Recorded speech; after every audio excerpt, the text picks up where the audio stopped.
I know you don't smoke weed. So it's okay, I'm gonna get you high today. Because it's Friday, you ain't got no job, you ain't got shit to do. Well, we're not officially gonna be smoking weed here. We're actually gonna be doing a review today. So as you know, it is Friday. So today we're going to be reviewing the latest AEW Rampage. It features a lot of good matches in this one. You're definitely going to enjoy. And of course, we move on to see who's going to level up on NXT Level Up. And then we're going to cap it up with our last review with New Japan Lonestar Shootout. In Garland, Texas, we only have 5 title matches taking place. And then to cap up the entire episode, we have some news updates. What's been going on in the world of pro wrestling, such as what events the promotions are throwing out, who's booked, what matches are being set, any wrestlers that either been signed or departing from the promotions, wrestlers that have been injured, the whole enchilada. So let's get ready for another episode of Deleted Wrestle Zone.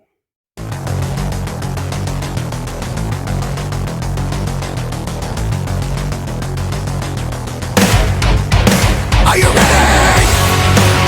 Get up, get up! Get up, get up! Get up, get up! Get up, get up! Get up, get up! Get up, get up!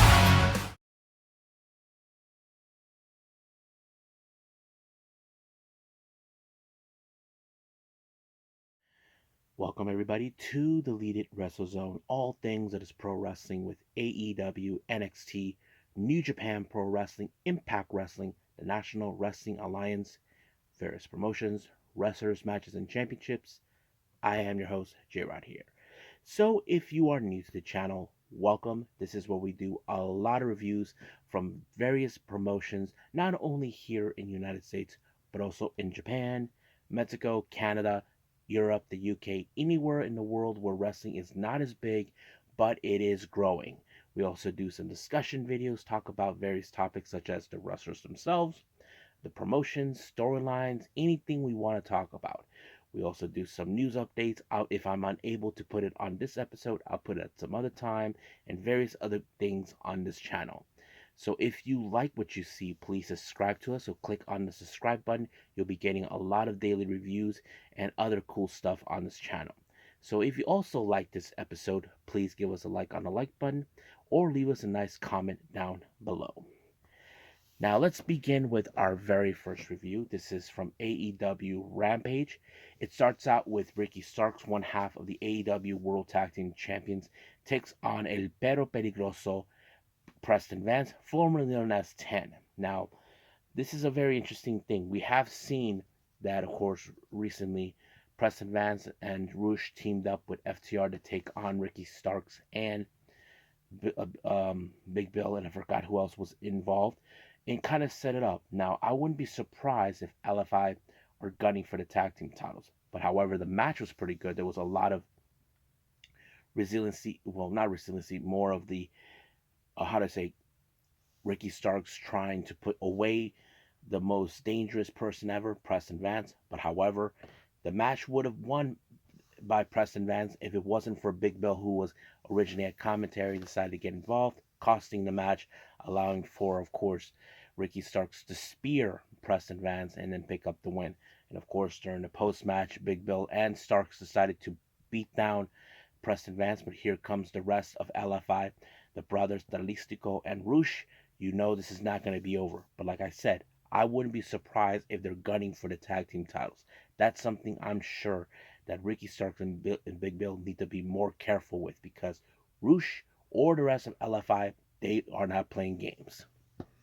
Now, as we do see an interview with Burnett Paquette with Chris Jericho. Now, this coming Sunday, Jericho will be heading to, of course, Ryogoku, not the Tokyo Domes. That to be, he'll be wrestling for DDT Pro Wrestling against Konosuke Takeshita. Now, he knows that Takeshita has the home field advantage, but I don't think it matters to Jericho because he is determined to beat him at his own in his own backyard. So we'll see what happens until then. Now, our next interview we do see is with Don Callis. Now, Don Callis was asked for this time, but he was in talks with Nana. So it turns out that it was revealed that Sammy Guevara will be unable to participate for this coming Wednesday at a street fight match that it was set. They decided to negotiate to have Brian Cage to get involved. So that's already been decided. Now, then we go back to another interview, but this time with Lexi. We saw the dickwads. You know who I'm talking about. I'm talking about Jay Lethal, Jeff Jarrett, Sanjay Dutt, Karen Jarrett, and Satnam Singh. As you know, they're the obvious question that Lexi and her want to know: when is this match going to happen? That Jay Lethal has been determined to get the Ring of Honor World Title away from Kingston, but apparently they're not giving up. But for some reason, Ortiz decided, hey, the only reason that you can't even win a match without them, because he feels that I don't need people to do that. But he knows that he's outgunned, outnet man, so he, how to say, went down fighting. So, but I'm sure if I was a betting man, if this match was going to happen with Jay Lethal and Eddie Kingston, it would be in Final Battle. That would be possibly the perfect choice.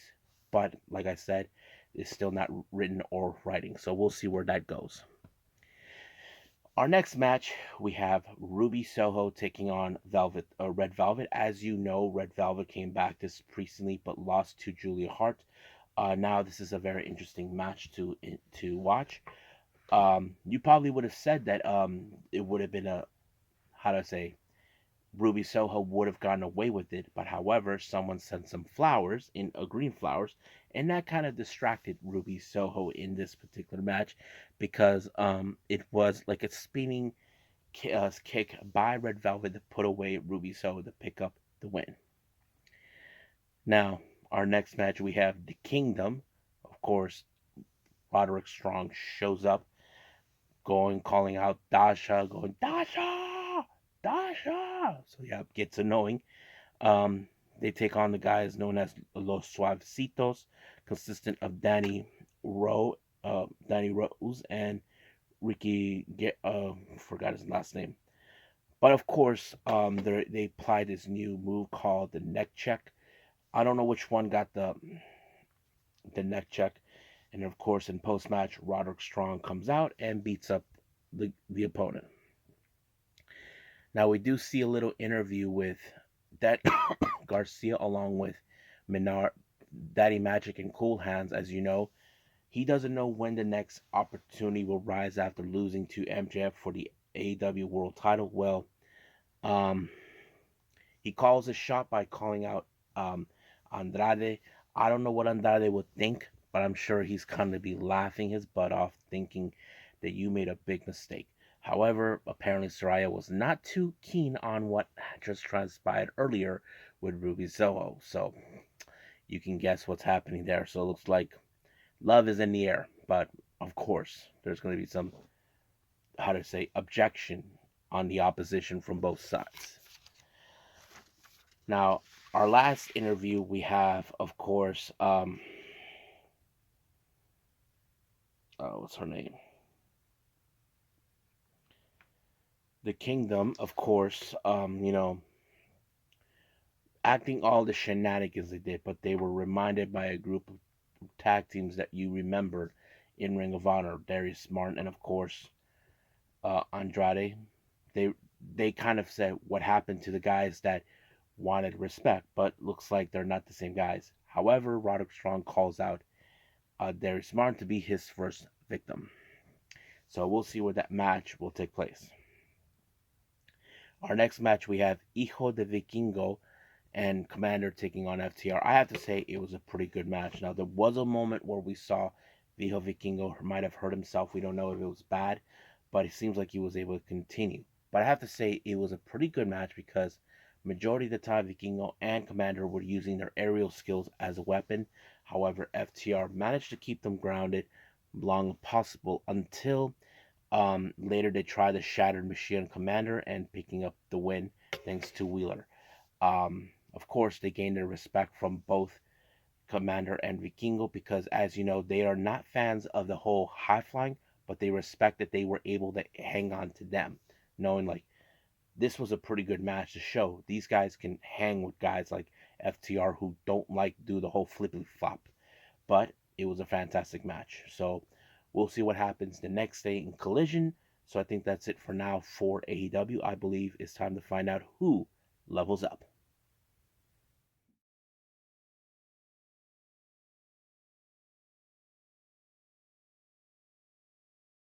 Alrighty then. So who levels up on this latest episode of NXT Level Up? Let's find out.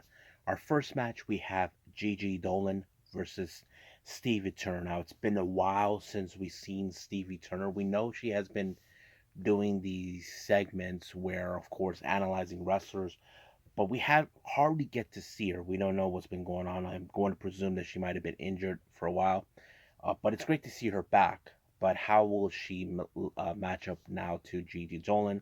As you know, Gigi had a was unable to pick up a successful win against Davenport, but I'm sure this match will help her try to grow, which of course eventually did.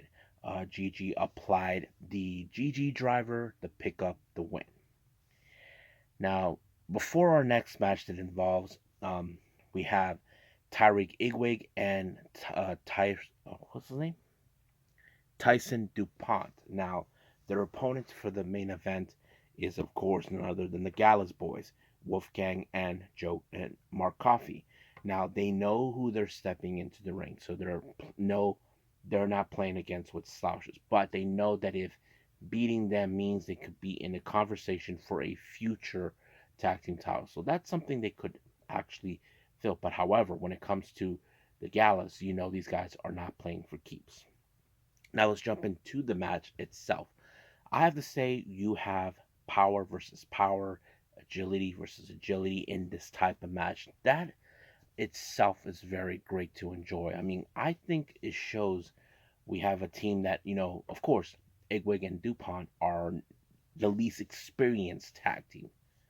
But as for, Igwig and DuPont, we know they can successfully try to hang on with guys like them, but apparently it didn't do any good because they applied the finishing move and it was over right from there. I have to say both matches were good, but I have to say Igwe and DuPont, they really did hang possible, but it was no match for the Gallus boys. So that's who levels up on this particular episode. So let's move on with New Japan Pro Wrestling with Lonestar Shootout.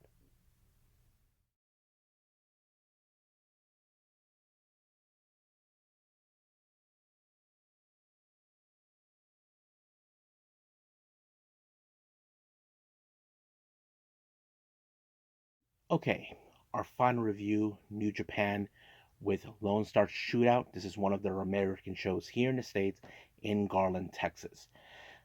We start out with of course, the pre-show. We have Matt Vandegrift taking on Barrett Brown. Now, we are familiarized with Barrett Brown, who was part of the New Japan Strong shows since the beginning of that. However, how will this affect them since we haven't seen him? Now, we know that Vandegrift has been appearing in the New Japan so I think this was a good match. But however, it was Matt Vandegrift with the 450 that sealed the deal, making him the winner.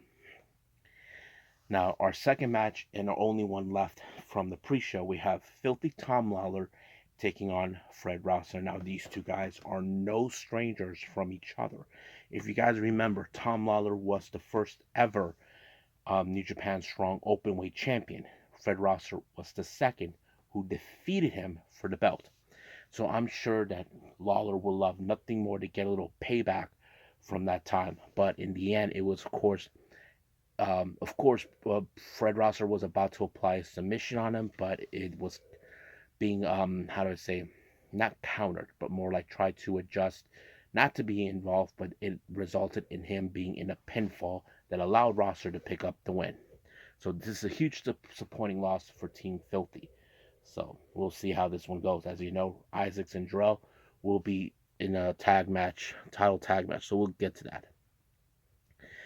Now, our opening match for the main card, we have Rocky Romero, Hechicero, and Ultimo Guerrero taking on Tiger Mask, Máscara Dorada, and of course Atlantis. Now remember, Atlantis and Rocky Romero had their little beef recently, But now you probably can guess this was going to be rekindling that.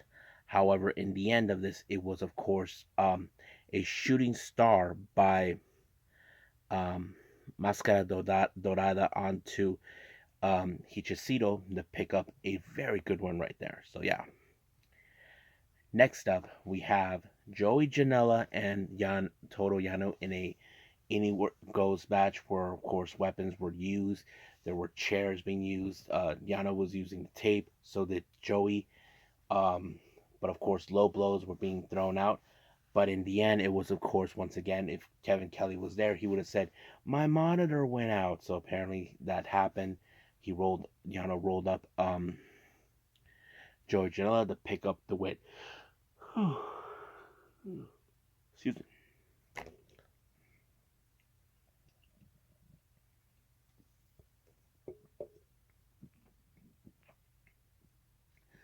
All right. What was I? Oh, yeah. Emily May, who is one of their interviewers from New Japan here in the States, interviews TJP. So TJP's opponent for later on in the day of the show is none other than Mystico. So basically, he knows the kind of person he's facing. He respects him, but however, because of their previous encounters, it has become personal for TJP. So he prophesies in a way that he could win this match, but we'll see. Now, our next match, we have the Bullet Club War Dogs, consistent of Clark Connors, Gabe Kidd, Alex Coughlin, and Chase Owens, taking on the Jet Setters, Kushida and Kevin Knight, along with GOD's Tamatanga and Tangaloa. Now, you know the war between these two teams has been going on for quite some while. However, you probably would have assumed that the aggressiveness, the killer side of the War Dogs would have been played out. Well, it did, but in the end, it was a DDT by um, Clark Connors to Kevin Knight to pick up the win. Don't forget, Knight and Kushida has challenged for the IWGP Junior Heavyweight titles that are being held by Clark Connors and um, Drilla Maloney. So I think that's his name. Now, our next match is one of few title matches. We have the strong openweight tag team titles. We have the West Coast Wrecking Crew, Royce Isaacs and Jarrell Nelson, taking on the GOD, LP, and Hikuleo. Now, this particular match was set after the events of the previous show, Fighting Spirit Unleashed in Las Vegas. After LP and Hikuleo, how to say, retained the titles, they were viciously attacked by the West Coast Wrecking Crew because they felt that their opportunities had been slipping away, that no one's been giving them chances, because they've been, of course, saying that they were the reason New Japan Strong started that they were the ones that started the tag team division. So they felt like they were owed something. But of course, there was going to be some backs and forths. Of course, the referee was out, and then low blow happened by, of course, Royce Isaacs. But apparently that did not work. But in the end, there was a miss fired by Jarrell Nelson to Isaacs. Then allowed for, of course, LP to do a sudden death onto Nelson. But it was LP who picked up the win on Isaacs when he realized how knocked out he was in. So it was a pretty good match. I enjoyed it. Next up, we got TJP versus Mystico. I have to say, pretty good match. Of course, TJP knows the kind of person he's facing. He's self-aware that the fact that he's not facing a slouch. So, but however, it took a while for Mystico to apply his submission move La Mystica, and it was over right from there. Next up, we have the New Japan Strong Openweight Championship. Satoshi Kojima taking on Eddie Kingston. I thought the match was fantastic. I mean, you know Eddie Kingston, who is always earning the respect of veteran wrestlers. I thought that was a fantastic story. But in the end, it was Eddie Kingston with multiple back fists and then later the Northern Light Bombs that put away Kojima to pick up the win. However, during the post match, Kojima and um, Eddie gained their respect. However, right after that, Gabe Kidd attacked Eddie Kingston, claiming that Eddie has been ducking him. He said that either he comes back with a title or a body. So basically, he is probably asking for a title shot, but however, it hasn't been said yet when it will happen. So, yeah. Now, our next match is the Bullet Club, Kenta and Dave Finlay taking on the BCC, Wheeler Yuta and John Moxley. Now, remember, Moxley was in Japan recently in Power Struggle, having a match and supporting, of course, Shota Umino, or as he call him, Shooter. They Mox and Will Ospreay were attacked by David Finlay. Apparently, David Finlay does not appreciate the fact that Moxley stepped into his ring without permission. But of course, Moxley's not going to give a damn about it. But of course, there were going to be some violence in this match. But in the end, it was, of course, John Moxley and Kenta that kind of went into the full circle. As you remember, Kenta, who's been hunting John Moxley during the time of the pandemic, well, he lost to him when he applied the Death Rider, and it was over right from there.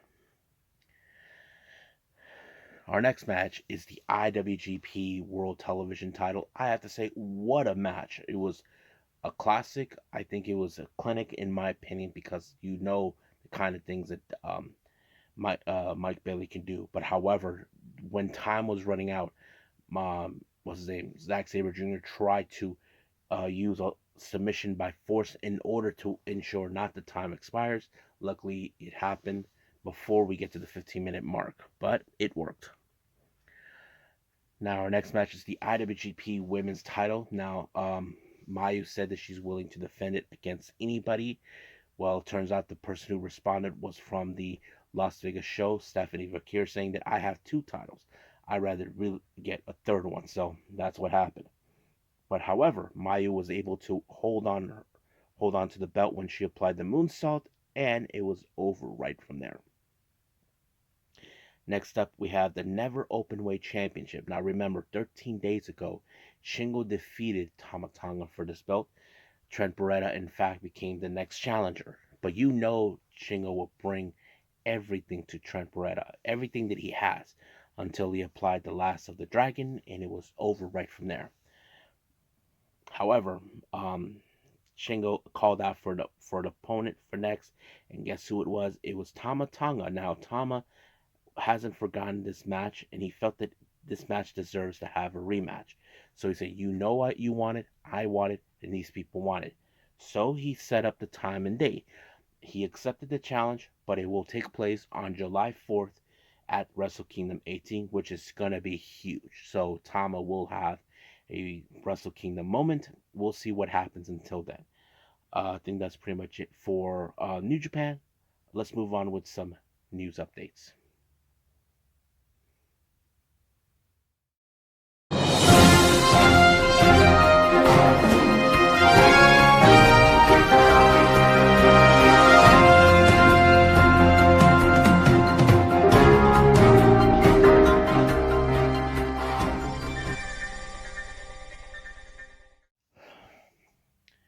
Okay, so welcome to our news update. So this is what we have so far, what's been going on.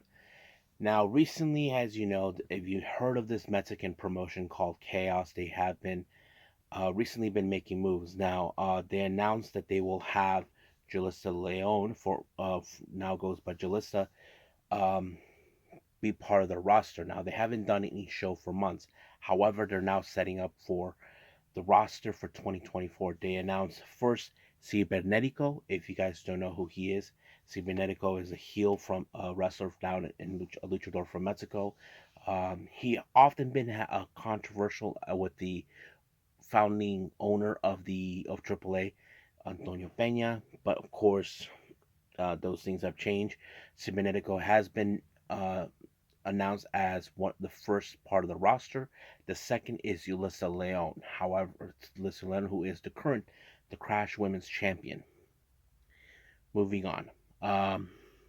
In December, they will be doing Impact Wrestling will be showcasing Final Resolution. I'm going to presume that's their final pay-per-view of 2023. This takes place on the 9th of December. We're going to have a blockbuster match. We have the Border City Machine Guns taking on Alex Shelley and Zack Sabre Jr. That's going to be a good one to watch.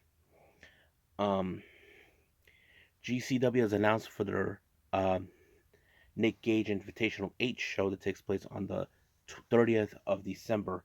For their fifth entrant in getting involved is none other than Violento Jack.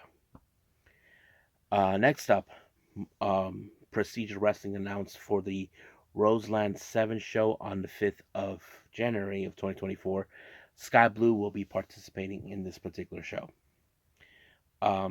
News has run out that the Bunny, or known as Allie, has announced that she has mutually parted ways with AEW, and reports are coming in from PW Insider, various sources, about her opening up her own OnlyFans page. That's kind of interesting to hear, but her leaving, that's another story that I did not anticipate, but we'll see what happens for her that way.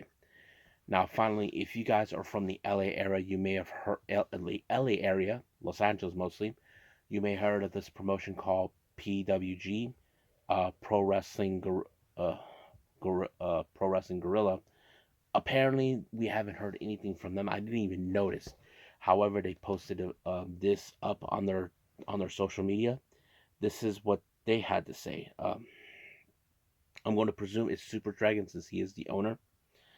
I know a lot of you have been wondering what's going on with PWG and why them haven't been any events this year.